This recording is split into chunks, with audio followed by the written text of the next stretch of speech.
رسول اللہ صلی اللہ علیہ وسلم نے فرمایا کہ تم میں سے کوئی شخص جب اپنے اسلام کو عمدہ بنا لے، یعنی نفاق اور ریا سے پاک کر لے، تو ہر نیک کام جو وہ کرتا ہے اس کے عوض 10 سے لے کر 700 گنا تک نیکیاں لکھی جاتی ہیں، اور ہر برا کام جو کرتا ہے تو وہ اتنا ہی لکھا جاتا ہے جتنا کہ اس نے کیا ہے۔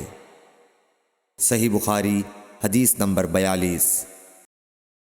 رسول اللہ صلی اللہ علیہ وسلم ایک دن حضرت عائشہ رضی اللہ تعالی عنہا کے پاس آئے۔ اس وقت ایک عورت حضرت عائشہ رضی اللہ تعالی عنہا کے پاس بیٹھی تھی۔ آپ صلی اللہ علیہ وسلم نے دریافت کیا، یہ کون ہے؟ عرض کیا، فلاں عورت، اور اس کی نماز کے اشتیاق اور پابندی کا ذکر کیا۔